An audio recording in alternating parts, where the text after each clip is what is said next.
مولاي صل وسلم دائما أبدا على حبيبك خير الخلق كلهم مولاي صل. من آخر قل إن كنتم تحبون الله فاتبعوني صدق اللہ العظیم. سامعین ذی وقار،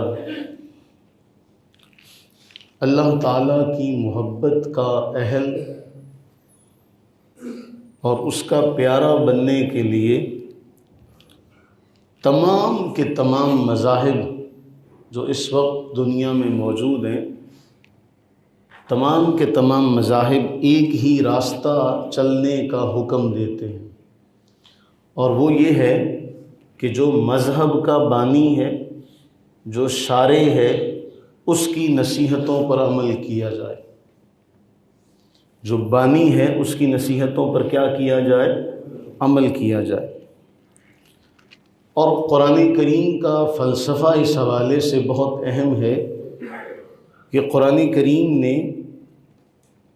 رسول اللہ صلی اللہ علیہ وسلم کی ذات مقدسہ کو ہی، آپ کے فرامین ایک طرف، آپ کی ذات مقدسہ کو ہی عملی نمونے کے طور پر مجسمہ بنا کر ہمارے سامنے پیش کر دیا اور فرمایا کہ رسول اللہ صلی اللہ علیہ وسلم کی اپنی زندگی، رسول اللہ علیہ الصلوۃ والتسلیم کی زندگی تمہارے لیے بہترین عملی نمونہ ہے. باقی مذاہب میں کیا ہے؟ نصیحتوں پر عمل ہو، فرمودات پر عمل ہو. یہاں کیا ہے؟ خود ذات مصطفیٰ کریم صلی اللہ علیہ وسلم کو عمل کی بطور عملی نمونہ آپ کی شخصیت کو پیش کر کے قرآن نے فرمایا یہ ہے وہ عملی صورت، یہ ہے وہ مجسم عمل تمہارے سامنے جس کی اتباع کرنی ہے، جس کے راستے پر چلنا. دوسری طرف قرآن کریم نے فرمایا کہ اگر تم یہ چاہتے ہو کہ اللہ تعالیٰ کی محبت تمہیں مل جائے تو پھر تم کیا کرو؟ میرے محبوب صلی اللہ علیہ وآلہ وبارک وسلم کی پیروی کرو، آپ کی اتباع کرو. اب یہاں ہم نے یہ دیکھنا ہے کہ ایک مذہب میں جتنے بھی لوگ آئیں گے سب ایک پیشے سے وابستہ ہوں یہ ضروری نہیں ہے. سب کا دماغ، سب کا مینٹلٹی لیول جو ہے وہ ایک جیسا ہو یہ بھی ممکن نہیں ہے، کیونکہ دنیا کے اندر تو دنیا کا حسن ہی اختلاف کے اوپر ہے کہ اللہ رب العزت نے مختلف الانواع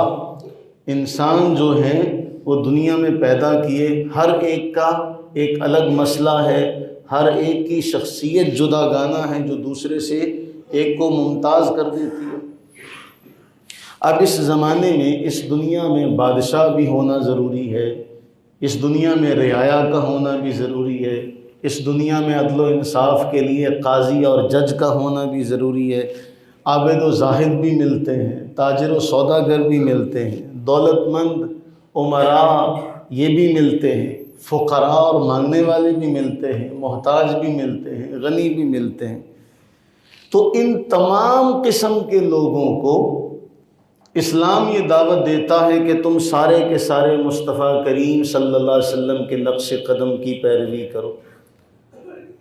ان کی اتباع کا راستہ چنو. یعنی پہلے وہ معاملہ دیکھنا ہے کہ بادشاہ کو بھی حکم دیا جا رہا ہے کس کی پیروی کرو؟ رسول اللہ صلی اللہ علیہ وسلم کی.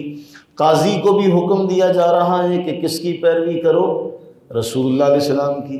ایک زمین کی کاشتکاری کرنے والے کو، ایک ملازم کو، ایک مزدور کو بھی کہا جا رہا ہے کہ تم ان کے راستے پر چلو. تو بات ماننی پڑے گی کہ رسول اللہ صلی اللہ علیہ وسلم کی ذات میں ان سب کے لیے نمونہ موجود ہے، ان سب کے لیے سبق کا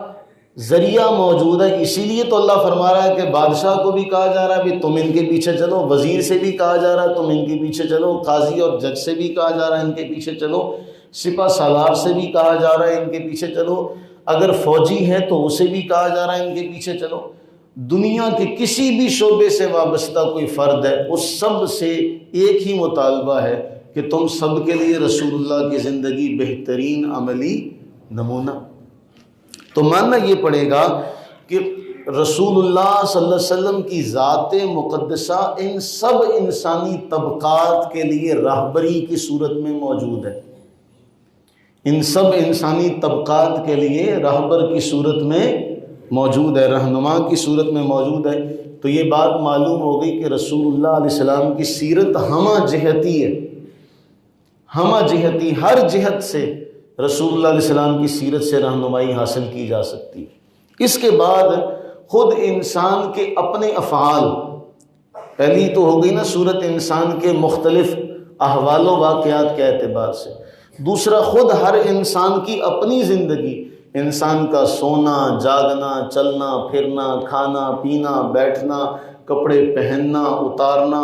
کسی کا مہمان بننا، کسی کا میزبان بننا، کسی پر احسان کرنا، کسی سے احسان لینا، یہ سارے انسانی زندگی کے معاملات ہیں کہ نہیں؟ انسان کبھی کسی کو قرض دیتا ہے، کبھی اس پر ایسا وقت آن پڑتا ہے اسے کسی سے قرض لینا پڑتا ہے، کبھی وہ کسی کو کھانا کھلاتا ہے، میزبان بنتا ہے، کبھی وہ مہمان بنتا ہے۔ تو انسانی زندگی کے یہ جو نشیب و فراز ہیں، ان نشیب و فراز کے لیے، ان سب معاملات کے لیے بھی رسول اللہ علیہ الصلوۃ والتسلیم کی زندگی بطور عمل کے موجود ہے۔ جامعیت کا یہ دوسرا پہلو ہے کہ ہم نے سونا کیسے ہے، ہم نے جاگنا کیسے ہے، ہم نے لیٹنا کیسے ہے، ہم نے کھانا پینا کیسے ہے، ہم نے کپڑے کیسے اتارنے ہیں، کپڑے پہننے کیسے ہیں، ہم نے جوتا کیسے پہننا ہے، ہم نے واش روم میں کیسے جانا ہے، واش روم سے کیسے نکلنا ہے۔ ان سب معاملات انسان کی نجی زندگی کا جو پہلو ہے، اس میں بھی رسول اللہ علیہ السلام کی زندگی جو ہے وہ بہترین عملی نمونے کے طور پر موجود ہے۔ اس کے بعد تیسرے درجے پر آ جاتے ہیں۔ انسان کے دماغ کی، انسان کے قلب کی مختلف حالتیں ہوتی ہیں مختلف احوال کے اعتبار سے۔ کبھی انسان جو ہے وہ کسی معاملے میں خوشی کا اظہار کرتا ہے، کبھی انسان بے بسی کا معاملہ اس کے ساتھ پیش آ جاتا ہے، کبھی انسان کو جذبات سے دو چار ہونا پڑتا ہے، کبھی غصے کی کیفیت ہوتی ہے، کبھی خوشی کی کیفیت ہوتی ہے۔ تو ان ساری کیفیات میں دماغ جو ہے ایک الگ طرح سے رد عمل کا اظہار کرتا ہے۔ خوشی کے موقع پر ہمارے دماغ کی الگ کیفیت ہوتی ہے، غصے کے موقع پر ایک الگ کیفیت ہوتی ہے، جذباتی موقع اور الگ کیفیت ہوتی ہے۔ ان سب کیفیات کے موقع پر بھی رسول اللہ کی زندگی ہمارے لیے عملی نمونے کے طور پر موجود ہے۔ یہ ہے رسول اللہ صلی اللہ علیہ وسلم کی سیرت کی جامعیت، کہ کوئی بھی انسان اگر دولت مند ہے تو وہ مکہ کے تاجر کو دیکھے، بحرین کے خزانوں کے مالک کو دیکھے، اگر غریب ہے تو شیب ابی طالب میں رسول اللہ علیہ الصلوۃ والتسلیم نے جو دن گزارے تنگی کے، غریب ہے تو وہاں نظر ڈالے، امیر ہے تو مکہ کے تاجر کو دیکھے، غریب ہے تو شیب ابی طالب کے معصور کو دیکھے، بادشاہ ہے تو سلطان عرب کا حال پڑھے، اگر رعایا ہے تو قریش کے اس چاند پر نظر ڈالے، اگر فاتح ہو تو بدر و حنین کے فاتح کی طرف نظر ڈالے، اگر کبھی شکست کا سامنا کرنا پڑ جائے تو معرکہ احد پر نظر ڈالے، اگر کبھی استاذ کی حیثیت سے، کبھی شاگرد کی حیثیت سے یہ سارا معاملہ دیکھنا ہو تو پھر اصحاب صفہ پر نظر ڈالے، اور واعظ و ناصح کی حیثیت سے دیکھنا ہو تو مسجد نبوی کے منبر پر جلوہ گر رسول اللہ علیہ السلام کو دیکھے، اگر بے کسی کا، تنہائی کا معاملہ دیکھنا ہو، بے بسی کا معاملہ دیکھنا ہو کہ اختیارات نہیں ہیں، کچھ ہو نہیں سکتا، تو آپ کی مکی زندگی پر نظر ڈالے، اور اگر حق کی نصرت کے بعد اپنے دشمنوں کو زیر کر چکے تو پھر فاتح مکہ کی زندگی پر نظر ڈالے، اور اگر کاروبار کے حوالے سے دیکھنا چاہتا ہے، دنیاوی جدوجہد کے معاملے سے دیکھنا چاہتا ہے، تو پھر کیا کرے؟ بنو نذیر، خیبر اور فدق کی زمینوں کا جو مالک ہے اس کی زندگی پر نظر ڈالے۔ اگر یتیم ہو تو عبداللہ اور آمنہ کے چاند کو دیکھے، اگر بچہ ہو تو پھر مائی حلیمہ کے اس لاڈلے کی طرف دیکھے، اگر جوان ہے تو مکہ کا وہ جوان جو اپنی جوانی کے عالم میں بکریاں چراتا ہے اس کی زندگی پر نظر ڈالے، اگر کسی موقع پر ثالث بننا پڑتا ہے، قاضی بننا پڑتا ہے، تو پھر آپ کی زندگی کا وہ معاملہ جب آپ حجر اسود کو نصب کرتے ہیں، وہ ثالثی کا پہلو اگر کبھی دیکھنا ہو تو پھر زندگی کا وہ معاملہ دیکھے، اگر شوہر ہے تو پھر اماں خدیجہ کے شوہر کی طرف دیکھے، اماں عائشہ کے شوہر کی طرف دیکھے، صاحب اولاد ہے تو پھر فاطمہ اور حسنین کریمین کے بابا پر نظر ڈالے۔ یہ سارے معاملات غرض زندگی کے کسی بھی شعبے سے اس کا تعلق ہو، زندگی کے کسی بھی معاملات میں وہ چلا جائے تو پھر اس کے لیے رسول اللہ علیہ السلام کی زندگی ایک بہترین راہبر کی صورت میں، ایک رہنما کی صورت میں اس کے لیے واضح طور پر موجود ہے۔ فرق صرف اتنا ہے، کام صرف اتنا کرنا پڑے گا کہ سورج تو روشن ہے لیکن اس روشنی کو پانے کے لیے کمرے سے باہر نکلنا پڑے گا۔ سورج تو پوری آب و تاب کے ساتھ روشن ہے اور اس کی کرنیں آ رہی ہیں، چھم برس رہی ہیں، اسی لیے اللہ نے فرمایا سراجم منیرا۔ میں 1800 کے آخر اور 1900 کے اوائل کی ایک بات آپ کے سامنے ذکر کرتا ہوں۔ پٹنہ ریاست کے ایک مشہور واعظ اسلام تھے، ان کا نام تھا ماسٹر حسن علی، اللہ تعالیٰ ان پر اپنی رحمتیں برکتیں نازل فرمائے۔ ان کا ایک ہندو دوست تھا، ایک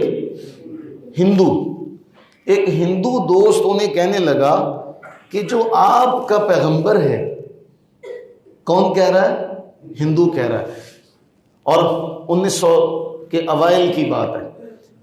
وہ کہنے لگا کہ آپ کا جو پیغمبر ہے، دنیا کا سب سے بڑا اگر کوئی کامل انسان اس دنیا میں ہے تو وہ آپ کے پیغمبر کی ذات ہے۔ ماسٹر صاحب کہتے ہیں میں نے اس پڑھے لکھے ہندو سے پوچھا کیسے؟ تو وہ ہندو کہنے لگا اس لیے کہ ایک وہ واحد فرد ہے دنیا میں جس کی زندگی میں ہر رنگ نظر آتا ہے، جس کی زندگی میں ہر رنگ نظر آتا ہے، یہ وہ گلستان ہے کہ اس میں ہر رنگ کا پھول ہے۔ پھر وہ کہتا ہے کسی بھی پوری تاریخ میں، انسانی تاریخ میں ایک بھی ایسا انسان نہیں گزرا جس کے اندر یہ سارے معاملات یکجا جمع کیے گئے ہوں۔ کیسے؟ وہ کہتا ہے کہ مالک ایسا، بادشاہ ایسا کہ سب کچھ اس کی مٹھی میں، اشارہ کرے تو فرشتے بھی سارا کچھ کرنے کے لیے حاضر ہوں، ملک الجبال آ جائے کہ جی اشارہ کرے میں اپنا پر مار دوں، مالک ایسا۔ اور عاجزی کی انتہا یہ کہ کہے کہ میں تو اپنا بھی مالک نہیں، اختیار ایسا، بادشاہ ایسا کہ سب کچھ مٹھی میں، فرشتے کھڑے ہیں پوچھنے کے لیے، اور عاجزی کی انتہا یہ کہ ان سب کے بعد بھی کہتا ہے میں تو اپنا مالک نہیں، دولت مند ایسا کہ خزانوں کے خزانے لدے ہوئے اونٹوں پر، خزانوں کے خزانے لدے ہوئے، اور حال یہ ہے کہ گھر میں مہینوں چولہا نہیں جلتا، حال یہ ہے کہ گھر میں مہینوں چولہا نہیں جلتا، سپہ سالار ایسا کہ اس کی افواج اس کے ایک اشارہ ابرو پر اپنا تن من دھن قربان کر دے، ایسا سپہ سالار کہ اس کے پاس ایسی فوج ہے کہ اس کا ایک اشارہ ہو تو سب کچھ چیر پھاڑ کر رکھ دے۔ اور ان سب کے باوجود صلح جو ایسا کہ ہزاروں کا لشکر ہے لیکن کہتا ہے کہ نہیں، یہ رسول اللہ کا لفظ کاٹ کے محمد بن عبداللہ لکھ دو، اس پہ بھی راضی ہو جاتا۔ صلح جو ایسا، بہادر ایسا، شجاع اور بہادر ایسا کہ تنی تنہا سینکڑوں لوگوں کے مقابلے میں کھڑا نظر آتا ہے، لیکن اللہ سے خوف کا، تقوی کا عالم یہ ہے کہ اپنے ہاتھ سے کبھی کسی کا خون کا ایک قطرہ نہیں بہایا۔ اور لوگوں میں تعلق بنانے والا ایسا کہ اسے پورے عرب کے ذرے ذرے کی فکر، یہ اس کے الفاظ ہیں، پورے عرب کے ذرے ذرے کی فکر، بیوی بچوں کی فکر اس کو، غریب و مفلس مسلمانوں کی فکر اس کو، خدا سے جو بھول چکی ہے رشتہ، جس کا تعلق خدا سے ٹوٹ چکا ہے اس قوم کی فکر اس کو، ایسا لگتا ہے کہ پورے سنسار کی فکر اس کو ہے، لیکن جب نماز میں کھڑا ہوتا ہے تو پھر صرف وہ ہوتا ہے اور اس کا مالک ہوتا ہے۔ کیسا کردار ہے، ایک طرف پورے سنسار کی فکر کرتا ہے، دوسری طرف جب مالک کے دربار میں کھڑا ہوتا ہے تو پھر بے تعلق ایسا ہے کہ اللہ کے سامنے کسی اور کا نام، کسی اور کو رکھتا ہی نہیں ہے سامنے کچھ بھی، اور پھر کبھی اپنی ذات کے لیے بدلہ نہ لیا لیکن اللہ کے دشمن کو معاف نہیں کیا، اپنی ذات کے لیے کبھی کسی سے بدلہ نہیں لیا لیکن اللہ کے لیے کسی کو معاف، کبھی اللہ کے دشمن کو، جہاں معاملہ آ گیا اللہ کے معاملات کو، دین کو نافذ کرنے کا، وہاں ذرا بھی رعایت نہیں برتی۔ پھر